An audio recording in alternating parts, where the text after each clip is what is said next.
मुख्यमंत्री देवेंद्र फडणवीस यांच्याच नागपुरात त्यांच्याच प्रशासनाची हायकोर्टानं अक्षरशः पिसं काढली आहेत. फडणवीस सरकारच्या बुलडोजर जस्टिसवरच हायकोर्टानं एक प्रकार हातोडा चालवलाय. एखादा व्यक्ती गुन्ह्यात आरोपी असला तरी कायद्यानं त्याला स्वतःची बाजू मांडण्याचा अधिकार असतो. पण बुलडोजर जस्टिस मध्ये काय होतं तर इथं पोलीस तपास सुरू होण्याआधी किंवा न्यायालयीन प्रक्रिया सुरू होण्याआधीच आरोपीच्या घरावर थेट बुलडोजर चालवला जातो.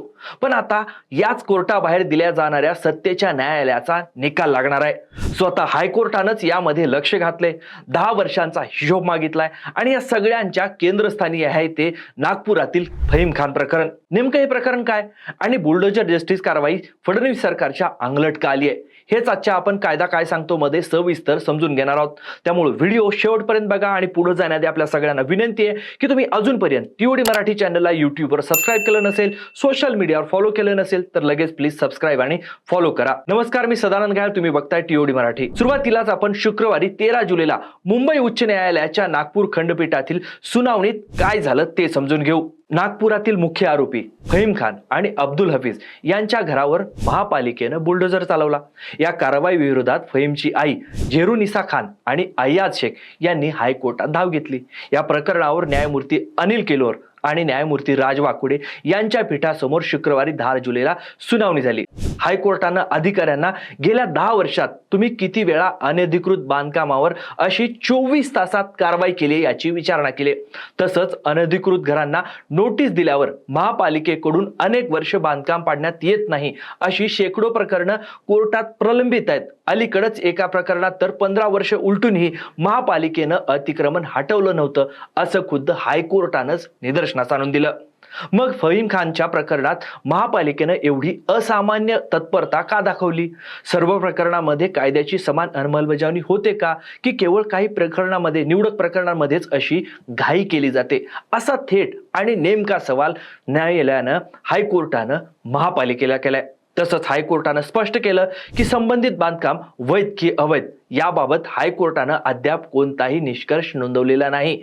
बांधकाम अवैध असल्यास ते हटवण्यास काहीही हरकत नाही, मात्र नागरिकांच्या हक्कांचं संरक्षण आणि प्रशासनानं कायदेशीर प्रक्रिया पाळली आहे का हा न्यायालयाच्या चिंतेचा मुख्य विषय आहे.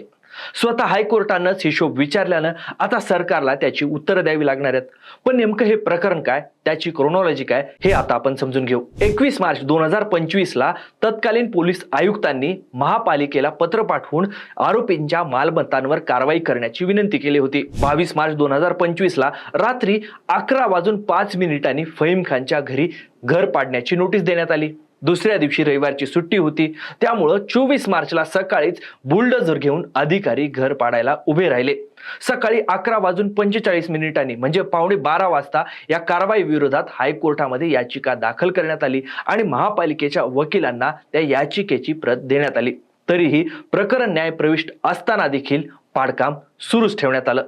दुपारी 2:30 वाजता प्रकरण हायकोर्टासमोर सुनावणीला आलं, तोपर्यंत पाडकामाची बरीचशी मोहीम महापालिकेनं फते केली होती. आता या सगळ्या प्रकरणावर संतापलेल्या हायकोर्टानं आता ही कारवाई करणाऱ्या अधिकाऱ्याचं नाव काय आणि 2 आठवड्यात या सर्व प्रकरणाचं सविस्तर कारण स्पष्ट करण्याचे निर्देश दिलेत.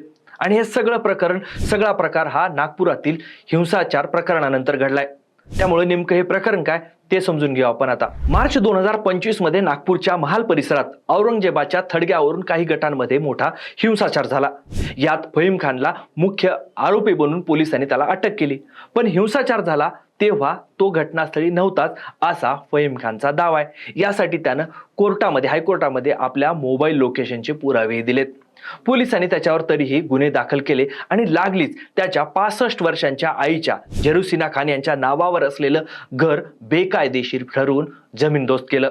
या घरासाठी 2003 सालापासून सगळ्या परवानग्या आणि कर भरल्याचा कुटुंबाचा दावा आहे. पण प्रशासनानं घर पाडताना केवळ अनधिकृत भाग न पाडता संपूर्ण घरच पाडून टाकल्याचं हायकोर्टाच्या निदर्शनास आणून दिलं. आज फहीमचं कुटुंब, त्याची पत्नी आणि 3 लहान मुलं एका पत्र्याच्या शेडमध्ये भाड्यानं राहतात. यामुळे त्यांचं एकत्र कुटुंब देखील विखुरलं गेलं. घर पाडल्यानंतर काही महिन्यांनी आता नागपूर महापालिकेची निवडणूक झाली.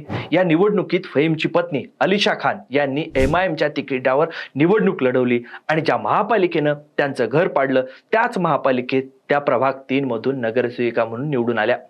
ही एक प्रकारे जनतेनं प्रशासनाच्या बुलडोझर कारवाईला दिलेलं उत्तर होतं. या आधीच्या सुनावणीत हायकोर्टानं महापालिकेला फहीम खानचं पाडलेलं घर पुन्हा बांधून द्या किंवा नुकसान भरपाई द्या असे निर्देश दिले होते, तशी विचारणा केली होती. कारण या कारवाईत सुप्रीम कोर्टाच्या नियमांची पूर्णपणे पायमल्ली झाली होती. त्यामुळे खुद्द महापालिका आयुक्त अभिजित चौधरी यांना हायकोर्टात बिनशर्त माफी मागावी लागली होती.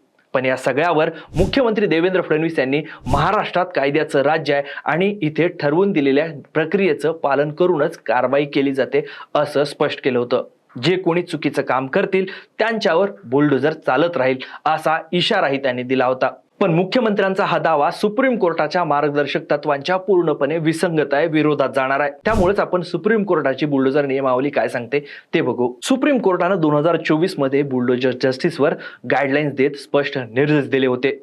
त्यानुसार एखाद्या गुन्ह्यात सहभागी असणं हे घर पाडण्याचं कायदेशीर कारण असू शकत नाही. कोणतीही कारवाई करण्यापूर्वी 15 दिवसांची लेखी नोटीस देणं बंधनकारक आहे. भारतीय कायदा हा व्यक्तीला शिक्षा देतो, त्याच्या कुटुंबाला नाही. घर पाडणं ही सामूहिक शिक्षा आहे. अचानक घर पाडल्यामुळं कलम 21 नुसार जगण्याचा आणि निवाऱ्याचा अधिकार, तसंच कलम 300A नुसार मालमत्तेचा अधिकार यांचं उल्लंघन होतं. कायद्याच्या भाषेत याला सत्तेचा गैरवापर म्हणलं जातं. इथं आपण आणखी एक महत्वाचा मुद्दा समजून घेतला पाहिजे. या बुलडोझर कारवाईवर कायम सिलेक्टिव्ह टार्गेटिंगचा आरोप होतो. बुलडोझर कारवाई होते तेव्हा ती बहुतांश वेळा विशिष्ट धर्माच्या, जातीच्या किंवा समाजाच्या लोकांवरच का होते असा हा सिलेक्टिव्ह कारवाईचा मुद्दा आहे. मुस्लिम आरोपी असेल तर त्याच्या घरावर 24 तासातच बुलडोझर चालतो, असं अनेक प्रकरणामध्ये आपण बघितलंय. पण मग तमाम हिंदूंची आस्था असलेल्या अयोध्येतील राम मंदिरात देणगी चोरीची घटना घडते किंवा लातूरला वारकरी कुंभ भरवून भाविकांच्या वर्गणीतले कोट्यवधी रुपये लाटल्याचा आरोप पिस्तुल्या महाराजावर होतो, तेव्हा सरकारचा हा बुलडोझर कुठं असतो, कुठं जातो? कायद्याप्रमाणे कारवाई केली जाईल असं तेव्हा सांगितलं जातं. उलट अशा वेळी हिंदू धर्माला बदनाम केलं जात असल्याचं काही लोक सांगत असतात. बुलडोझरच्या याच सिलेक्टिव्ह वापरावर न्यायालयाने, कोर्टाने देखील याआधी चपराक लगावलीये, चपराक बसवलीये. काही महिन्यापूर्वीचीच गोष्ट आहे. छत्रपती संभाजीनगर मधील MIM चे नगरसेवक मतीन पटेल आणि हनीफ खान यांच्या घरावर अशीच कारवाई झाली होती. तेव्हा हायकोर्टाच्या औरंगाबाद खंडपीठाचे न्यायमूर्ती सिद्धेश्वर ठोंबरे यांनी सरकारला खडेबोल सुनावले होते. घर बांधणं सोपं नसतं. तुमच्या आमच्यासारखं घर बांधणं सर्वांना परवडत नाही. महाराष्ट्रात बुलडोझर संस्कृती आणू नका.